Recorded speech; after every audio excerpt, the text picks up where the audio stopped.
वैसे तो इंसान को लव मैरिज करनी चाहिए, और अगर दो लोग आपस में एक दूसरे को समझते हैं या अच्छे दोस्त हैं तो उनको करनी चाहिए। लेकिन मैं आज आपके साथ कुछ पॉइंट डिस्कस करूंगी कि किन हालात में आपको लव मैरिज नहीं करनी चाहिए। देखो, हर चीज़ के ना दो पहलू होते हैं। क्या होता है, कई बार कुछ ऐसी सिचुएशंस क्रिएट हो जाती है जिनमें हमें एक स्ट्रॉन्ग फैसला लेना पड़ता है, बिकॉज अदरवाइज जो होगा ना, हमारी लाइफ बर्बाद हो जाएगी। तो सबसे पहली बात क्या होता है, बहुत सारे लोग ना आपको एक ऑप्शन की तरह ट्रीट कर रहे होते हैं। वो आपको ये तो कहते हैं कि मैं आपके साथ प्यार करता हूँ, लेकिन अगर आप उनके एक्शंस देखोगे ना तो वो आपको एक ऑप्शन की तरह ट्रीट कर रहे होते हैं। वो मतलब जता रहे होते हैं कि वो आपके ऊपर एहसान कर रहे हैं, आपकी लाइफ में आए हैं, उन्होंने आपके ऊपर बहुत बड़ा एहसान किया है। देखो, ये रिश्ता ना ज़्यादा आगे तक चल नहीं सकता, बिकॉज इसमें एक इंसान क्या कर रहा है, आपको डोमिनेट करने की कोशिश कर रहा है। और इस तरीके की शादियाँ ज़्यादा चलती नहीं है, बिकॉज यहाँ पे कोई इंसान आपको डोमिनेट कर रहा है। वो ये जताता रहता है कि वो आपके ऊपर एहसान कर रहा है, और वो ना तो आपको समझता है। वो बस आपको ये कहता है कि यार, मैंने तुम्हें अभी तक का टाइम दिया है, तुम्हें कोई फ़ैसला लेना है तो लो। देखो, ऐसे नहीं होता। अगर कोई इंसान आपको समझ रहा ही नहीं है और बड़ी बड़ी बातें कर रहा है तो उस चीज़ का क्या मकसद है। देखो, अगर कोई इंसान आपसे सच्चा प्यार करेगा ना तो वो आपको समझेगा कि ये भी इंसान है, इसको भी अपनी फैमिली को समझाना है, इसको भी अपनी लाइफ में स्टेबिलिटी लानी है। तो वो आपको समझेगा। ये थोड़ी होता है कि आप जो है अपने फैसले किसी पे थोप दो। ये तो बस आपके साथ मुझे लगता है कि टाइम पास ही किया जा रहा है। बिकॉज अगर कोई इंसान सच में ही कोई किसी को समझता है ना तो वो ऐसी बात करेगा ही नहीं, ऐसी बात की नौबत ही नहीं आएगी। वो समझ जाएगा कि ये इंसान भी जो है अपनी परेशानियों से लड़ रहा है, और इसका मतलब ये नहीं है कि ये इंसान मुझे इनकार कर रहा है, इसका मतलब ये नहीं होता। लेकिन क्या होता है, लाइफ में बहुत सारी चीज़ें जो होती है ना, हमें हैंडल करनी पड़ती है। जाहिर सी बात है, हम लोग भी इसी सोसाइटी का हिस्सा तो है ही ना। तो इसलिए आप इस चीज़ को भी समझो कि कोई इंसान आपको किस तरीके से ट्रीट कर रहा है। अगर वो इंसान आपको अभी इस तरीके से ट्रीट कर रहा है तो आगे जाके आपके साथ क्या करेगा। तो आपको ये चीज़ भी अपने माइंड में रखने की ज़रूरत है।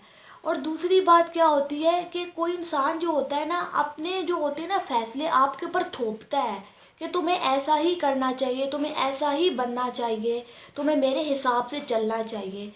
At the end of the day हम लोग इंसान है ना, हर इंसान की आइडेंटिटी तो है ही ना। आप किस तरीके से उसका रेप्लिका बन के लाइफ गुजार सकते हो।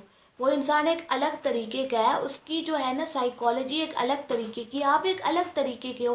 देखो, थोड़े बहुत कॉम्प्रोमाइज़ चल जाते हैं, लेकिन इसका मतलब ये नहीं होता आप अपनी आइडेंटिटी ही ख़त्म कर दो, अब अपना सेल्फ ही ख़त्म कर दो प्यार के नाम पे। देखो, ये प्यार नहीं है, ये धोखा है। या तो वो आपको मैनिपुलेट कर रहा है, या वो आपको जो है ना अपने जैसा बनाना चाहता है। बिकॉज अगर कोई इंसान सच में किसी को समझता है ना और सच में किसी की रिस्पेक्ट करता है तो इन सब चीज़ों की नौबत ही नहीं आने देता।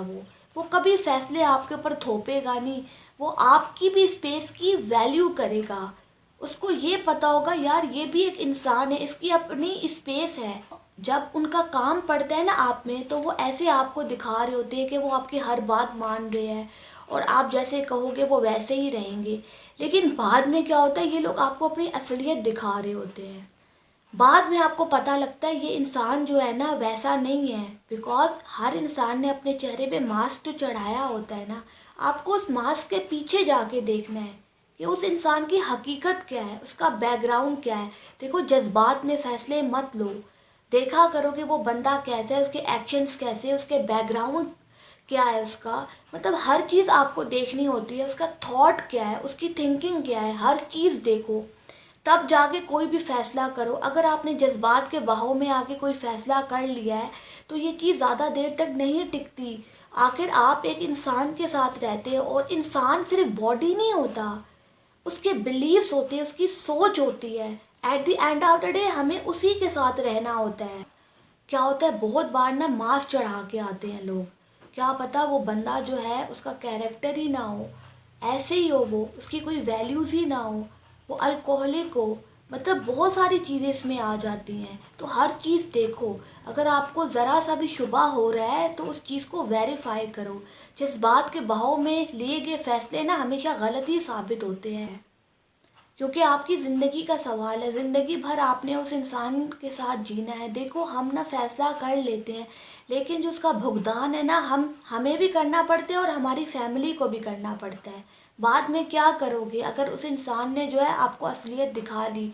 देखो किसी की बातों पे मत जाओ, अगर आपको जो है ना शक हो रहा है उस इंसान के ऊपर, तो वेरिफिकेशन करो, पूरी वेरिफिकेशन करो, और आपको हक है। इसमें कोई बुराई नहीं हो जाती अगर कोई इंसान किसी को अपनी लाइफ में ला रहा है और उसकी वेरिफिकेशन कर रहा है, ये कोई जुर्म नहीं है, ये एक सही चीज़ है। इसका मतलब आप जो है ना एक समझदार इंसान हो, और यही समझदार इंसान की निशानी होती है कि वो अपनी जो होते हैं ना शॉर्ट रन के बेसिस पे फैसले नहीं लेता, हमेशा लॉन्ग टर्म के अकॉर्डिंग फैसले लेता है और हर चीज़ को परखता है। ऐसी अंधों की तरह किसी चीज़ के ऊपर एतबार नहीं करता, और वैसे करना भी नहीं चाहिए। चीज़ों को वेरीफाई करो, बिकॉज इस तरीके से ना आपको कोई बेवकूफ़ नहीं बना पाएगा। देखो चांसेस कम हो जाते हैं। और दूसरी बात ये भी देखो, आप दोनों फाइनेंशियली इंडिपेंडेंट हो, किसी और पे डिपेंड तो नहीं हो। देखो कल कला को कोई प्रॉब्लम आ जाएगी तो आप जो है ना उसको संभाल लोगे। बिकॉज लव मैरिजेस में क्या होता है, फैमिली ज़्यादा सपोर्ट नहीं कर रही होती, ख़ास तौर पे अगर फैमिली आपके अगेंस्ट हो, वो कोई ना कोई कमी निकाल ही लेगी। तो आपको जो है ना स्टेबल होना पड़ेगा, आपको एक स्टेबिलिटी लानी पड़ेगी। ऐसी अंधाधुंध जो है ना फैसले मत करो कि जज्बात के बहाव में आके, बिकॉज जो इमोशंस होते हैं ना हमें बहुत बार धोखा दे जाते हैं, धोखेबाज होते हैं, उनके ऊपर हमें रिलाई करना भी नहीं चाहिए। बिकॉज ये होता है ना कि उस वक्त क्या होता है, हमें ट्रिगर आ रहा होता है किसी को देख के, या हमें कोई अपील कर रहा होता है, तो हम उस बेसिस पे फैसला कर रहे होते हैं। लॉजिकल थिंकिंग का तो इस्तेमाल करते ही नहीं है, तो लॉजिक लाओ बीच में, तब जाके कहा जा सकता है कि आप जो है ना किसी इंसान के साथ लव मैरिज करने के काबिल हो, अदरवाइज मत करो। दूसरी बात ये भी देखो, क्या आप मेंटली मेच्योर हो, क्या आप वो रिश्ता संभाल पाओगे। बिकॉज शादी जो होती है ना, कोई ऐसे नहीं हो सकता कि जी आपने कोई जो है ना कोई कॉन्ट्रैक्ट साइन किया है कुछ टाइम के लिए, बिकॉज आपको आगे भी चलना होता है उस चीज़ के साथ। तो आप जो है ना इस तरीके से फैसला नहीं ले सकते, तो मेच्योरिटी भी लाओ अपने लाइफ में। देखो कि मैं अगर किसी इंसान के साथ रिश्ता बना रही हूँ, क्या वो इंसान कैपेबल है या नहीं। बिकॉज क्या होता है, बहुत सारे लोग ना आपको गुलाम बना के रखना चाहते हैं। फॉर एग्जांपल किसी इंसान को कोई चीज़ चाहिए थी पर्टिकुलर, और उसको वो चीज़ मिल गई, अब आगे क्या, अब तो वो आपको अपना गुलाम बनाएगा ही ना। तो बेसिकली मेरे कहने का मतलब ये है कि लाइफ में पहले स्टेबिलिटी लाओ। देखो लव मैरिज करना कोई गलत नहीं है, हर इंसान का राइट है कि वो अपने लिए एक अच्छा इंसान चूज़ करे, बट इसका मतलब ये नहीं होता हमें जज्बात में बह जाना होता है, बिकॉज ये चीज़ें हमें नुकसान भी बहुत ज़्यादा देती हैं। इसलिए आपने देखा होगा लव मैरिज ज़्यादा चलती नहीं है, बिकॉज वो अट्रैक्शन के बेस पे रिश्ता बन रहा होता है, उसका कोई लॉन्ग टर्म विजन नहीं होता। तो अगर आपके रिश्ते में ये सब चीज़ें हैं तो तब लव मैरिज करो, अगर नहीं है तो देखो परखो वेरीफाई करो, जज्बात में मत बहो। बिकॉज लाइफ भी ख़राब हो सकती है और पूरी लाइफ ख़राब हो जाएगी, पता भी नहीं चलेगा, और बाद में आपकी ज़िंदगी में इतना डिप्रेशन आएगा कि आप उस चीज़ से निकल ही नहीं पा रहे होगे। बिकॉज लव मैरिज में ज़्यादा लोग आपको सपोर्ट नहीं करेंगे, चाहे आपकी फैमिली क्यों ना हो। वो कहेंगे जी आपका फैसला था, अब आप भुगतो ना खुद, हमने तो नहीं कहा था। अरेंज मैरिज में क्या होता है, फैमिली वगैरह कंप्रोमाइज़ कर लेती हैं, बट लव मैरिज में बिल्कुल भी नहीं करती। तो सोच समझ के फैसला करो। Thank you.